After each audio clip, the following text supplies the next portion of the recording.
Oi. Olha, uma pergunta que muita gente talvez já tenha feito. Você já se questionou sobre a mediunidade de Allan Kardec? É sobre isso que a gente vai conversar hoje. Vamos tentar entender melhor qual era a natureza da mediunidade do Kardec, essa figura central do Espiritismo. A nossa base aqui são registros históricos, doutrinários, especialmente um texto de pesquisa bem interessante chamado Allan Kardec, médium ou codificador.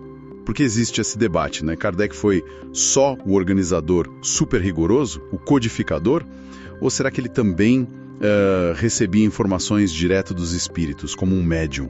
É complexo porque a gente pensa no intelectual e político-rival, metódico, e aí tem a imagem mais popular de médium, que às vezes parece diferente. Ok, vamos lá então. Para começar, Kardec partiu de uma postura bem cética, né? Investigativa mesmo, com as tais mesas girantes. Ele queria entender a lógica por trás daquilo, não era de aceitar fácil. Exato. E o que é fascinante é o método que ele desenvolveu, quase um método científico espírita, podemos dizer. Ele não confiava numa fonte só, de jeito nenhum. Ele juntava, comparava comunicações de, muitos médiuns diferentes. A ideia era buscar o que ele chamou de concordância universal do ensino dos espíritos. Ah, entendi. Tipo, uma ideia só valia se viesse de várias fontes independentes em lugares diferentes. Isso, precisamente. Isso colocava ele mais num papel de analista, sabe? Um curador cuidadoso. E não como a fonte principal das mensagens. Isso, claro, dava muita força para o método dele, preservava a autoridade metodológica. Interessante. Então, essa falta de uma mediunidade mais óbvia, né? Como psicografia, psicofonia em transe, isso na verdade pode ter ajudado ele no papel de codificador. Exatamente. Foi crucial, na verdade. Mas, por outro lado, negar qualquer tipo de mediunidade nele seria ir contra a própria definição que ele deu, né? Verdade. Como era a mesma definição? Em O Livro dos Médiuns, ele define médium como, abre aspas, toda pessoa que sente a influência dos espíritos em qualquer grau, fecha aspas. Então, a questão não é se ele era médium, mas sim que tipo de médium e em que grau. Faz todo sentido. E a própria doutrina que ele organizou fala de diferentes tipos, né? Como os médiuns intuitivos e os inspirados.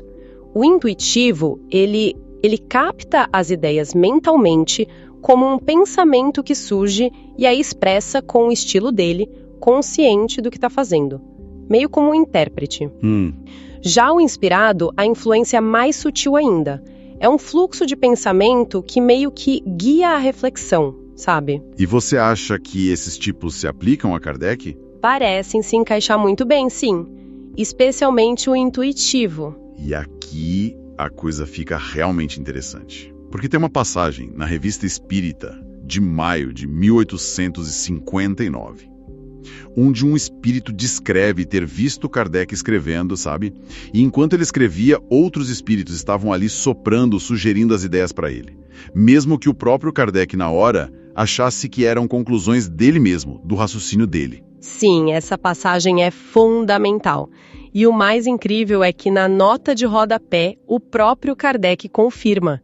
Ele diz que o relato era absolutamente exato. Uau! Então, se a gente conecta isso com o quadro geral, com a definição de médium intuitivo. Bom, essa descrição é um retrato perfeito disso. E não foi um caso isolado. Outras comunicações depois confirmaram essa dinâmica, dizendo que ele apenas deu forma às ideias que lhe eram inspiradas. É como se ele recebesse a inspiração, a ideia central, e usasse todo o intelecto e a capacidade pedagógica dele para organizar, para estruturar aquilo. Essa ideia de dar forma é boa, ajuda a visualizar. Então, resumindo, o que isso significa? Que não há registros dele atuando como um médium, ostensivo, com efeitos físicos, transe profundo? Correto. Não temos esses registros. A conclusão que a gente chega olhando a doutrina e a história é que Kardec era um médium intuitivo e inspirado.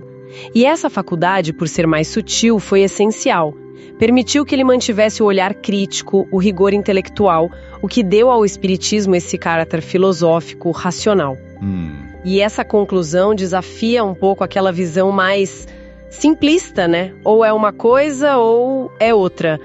Talvez a gente precise aceitar que as coisas são mais complexas.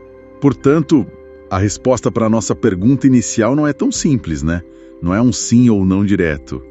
Kardec talvez não fosse o médium clássico que muita gente imagina, mas se a gente seguir as definições dele mesmo e os relatos da época, ele vivenciou sim uma forma de mediunidade.